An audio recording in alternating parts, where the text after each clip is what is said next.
SG Consultancy Services. Study MBBS in Russia, Philippines, Uzbekistan.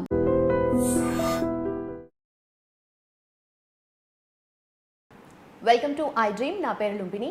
Financial ఇండిపెండెన్స్తో పాటు financial awareness కూడా పెరుగుతుంది comparatively కదా. So financial independence అంటే మనకు తెలుసు, మరి అవేర్నెస్ ఏంటి అంటే మనకు ఎక్కడ ఇన్వెస్ట్ చేయాలి, ఎప్పుడు ఇన్వెస్ట్ చేయాలి, ఇలాంటి బేసిక్ డౌట్స్ మీకు ఉంటాయి, నాకు ఉంటాయి కదా.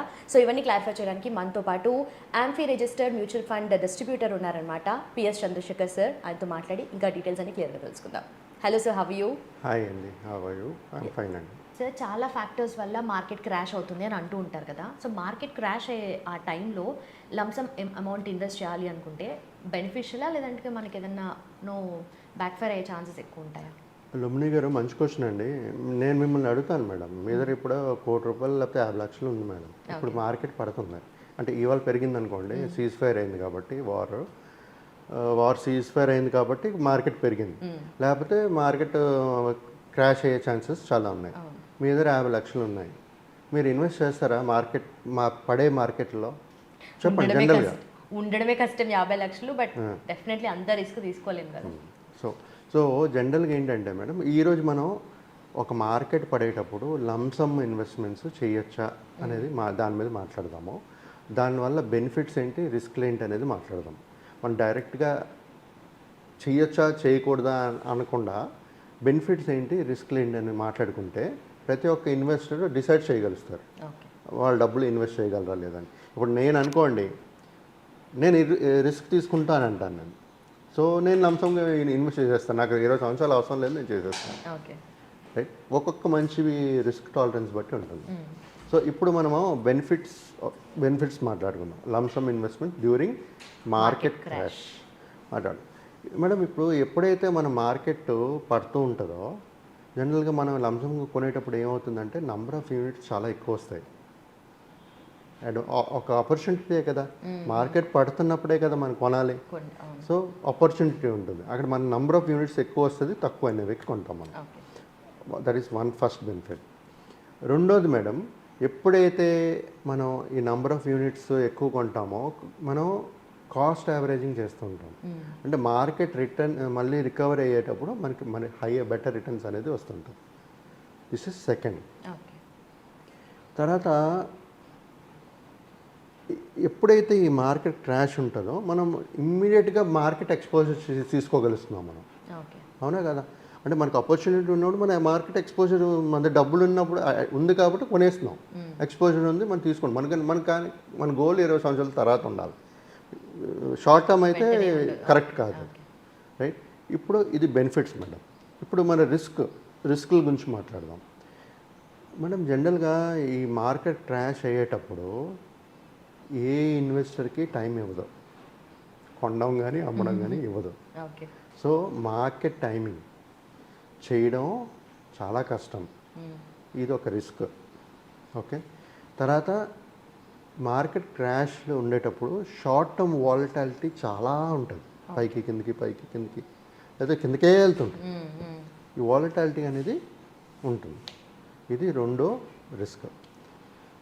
మూడోది, ఈ మార్కెట్ క్రాష్ అయ్యేటప్పుడు మేడం, మన హ్యూమన్ బీయింగ్స్ కదా, వీ హ్యావ్ ఎమోషన్స్.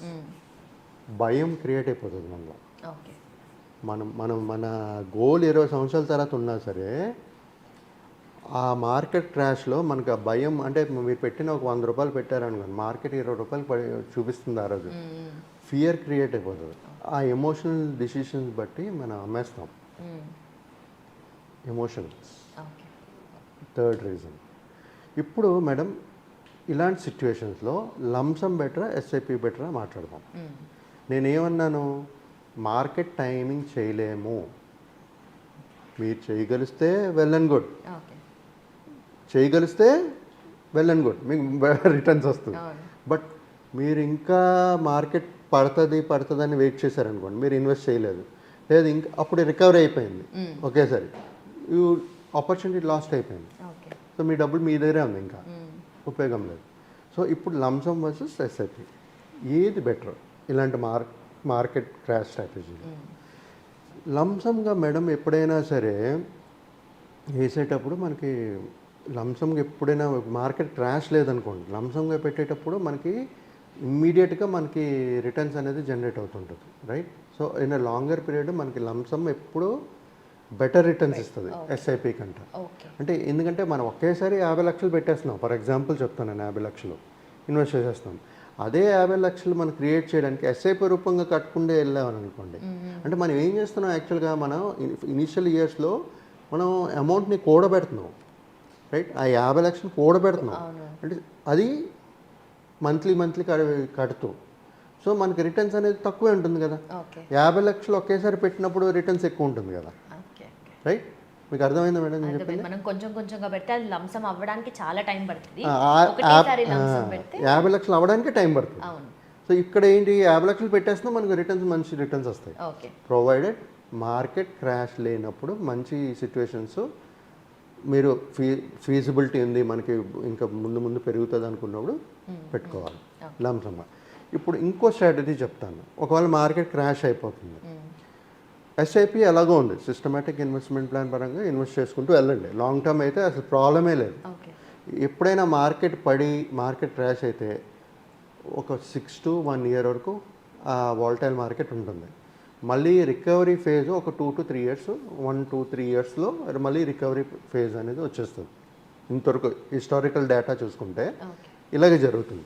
1 year పడ్డం, నెక్స్ట్ 2 yearsలో మళ్ళీ రికవరీ జరుగుతుంది.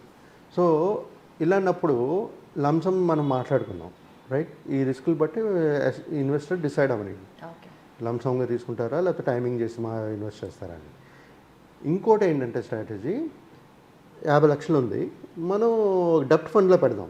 డెప్ట్ ఫండ్లో పెట్టి, ఇందాక చెప్పాను కదా, ఎస్టీపీ, సిస్టమేటిక్ ట్రాన్స్ఫర్ ప్లాన్, అంటే క్రమబద్ధంగా ఏదైతే మనకు వాలటాలిటీ ఉండదో, డెప్ట్ ఫండ్ మార్కెట్ రిలేటెడ్ కాబట్టి సేఫ్ కాబట్టి డెప్ట్ ఫండ్లో పెట్టి ఈక్విటీ మ్యూచువల్ ఫండ్కి మార్చుకోవాలి.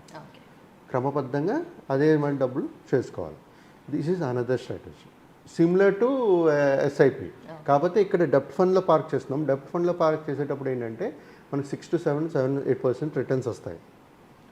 ఆ ఎస్టీపీ కూడా ట్రాన్స్ఫర్ చేస్తాం కదా, కొంత అమౌంట్ ఈక్విటీకి చేస్తాం, అంటే మనం రిస్క్ తగ్గించుకుంటూ డెప్ట్ నుంచి ఈక్విటీకి పెడుతున్నాం.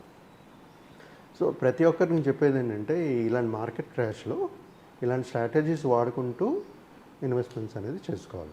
Okay sir, also one more doubt ఏంటంటే, జస్ట్ లేమన్ థాట్ అనుకోండి, ఎందుకంటే ఫస్ట్ ఎస్ఐపి గురించి తెలిసినప్పుడు మన దగ్గర ఎంత ఉంటే అంతే సేవింగ్స్ లాగా ఇన్వెస్ట్ చేస్తూ వెళ్ళిపోవాలి అని చెప్పేసి. అంటే ఒక మంత్లో 10,000 అవ్వచ్చు, ఒక మంత్లో 15 అవ్వచ్చు, ఒక మంత్లో 7 అవ్వచ్చు. అట్లా చేసుకుంటూ పోతే ఎలాంటి ఎఫెక్ట్స్ ఉంటాయి? ఇప్పుడు చూడండి, ఎస్ఐపి అంటే ఒక ఫిక్స్డ్ అమౌంట్. ఎస్ఐపి ఇనిషియేట్ చేయాలంటే ప్రతి నెల ఒక క్రమబద్ధంగా ఒకే అమౌంట్, ఫిక్స్డ్ అమౌంట్ ఇన్వెస్ట్ చేయడం. సో మీరు ప్రతి నెల వేరే ఫిగర్స్ అన్నారనుకోండి, ఒక నెల 10,000, ఒక నెల 20,000, ఒక నెల 5,000, అలా ఎస్ఐపి చేయలేము, ఆర్ ఎస్టీపీ కూడా చేయలేము. అలాంటప్పుడు ఏం చేయాలంటే ఒక 3 నెలలు 6 నెలలు కూడబెట్టి దాన్ని ఒక ఎస్ఐపి ఏదైతే నడుస్తుందో దాంట్లో మీరు లంసంగా యాడ్ చేసుకోండి. 10,000 సిప్ స్టార్ట్ చేశారు. సే ఫర్ ఎగ్జాంపుల్ మీకు నెక్స్ట్ మంత్ ఒక 20,000 ఉంది మీ దగ్గర. సో నెక్స్ట్ మంత్ 10,000 సిప్ కింద కట్ అవుతుంది. ఆ 20,000 ఏం చేస్తారంటే లంసంగా ఇన్వెస్ట్ చేసుకోవాలి. Every time when ever you have the money, extra money, అది లంసమ్ కింద యాడ్ చేసుకోవాలి. ఎక్కువ డబ్బులు ఉన్నాయనుకోండి, ఫర్ ఎగ్జాంపుల్ 10 లక్షలు ఉన్నాయనుకోండి, దాన్ని కూడా మనం ఈ డెప్ట్ ఫండ్లో పెట్టుకుని ఎస్టీపీ చేసుకోవచ్చు, లేదంటే ఎస్ఐపి చేసుకోవచ్చు. డెప్ట్ ఫండ్లో ఎందుకు పెట్టమంటున్నాం అంటే అక్కడే 6-7% వస్తుంది కదా. ఒక 11-12 months షార్ట్ డ్యూరేషన్, లో డ్యూరేషన్, షార్ట్ డ్యూరేషన్ ఫండ్లో పెట్టుకున్నాం అనుకోండి, 6 to 7% వస్తుంది కదా. అక్కడ దాని మీద రిటర్న్స్ వస్తుంది, సేఫ్ సైడ్, బట్ ఈ రిటర్న్స్ కూడా వస్తున్నాయి ఇక్కడ. ప్లస్ మీరు మీ ఫండ్ని ఈక్విటీకి మారుస్తున్నారు, where will get better returns. So ఈ స్ట్రాటజీస్ వాడుకుని మార్కెట్ క్రాష్లో కూడా ప్రతి ఒక్కరు ప్లాన్ చేయాలి. మార్కెట్ క్రాష్ అంటే మనకు ఆపర్చునిటీ అండి, ప్రతి ఒక్క ఇన్వెస్టర్కి ఆపర్చునిటీ. ఎవరైతే లాంగ్ టర్మ్ ఇన్వెస్టర్ అయితే, షార్ట్ టర్మ్ అయితే కాదు. షార్ట్ టర్మ్ అయితే డెప్ట్ ఫండ్ మార్కెట్ రిలేటెడ్ కాకుండా ఇంకే ఇన్స్ట్రుమెంట్లో అయినా ఇన్వెస్ట్ చేసుకోండి. Okay, thank you sir. So చూసారు కదా, take away is market timing.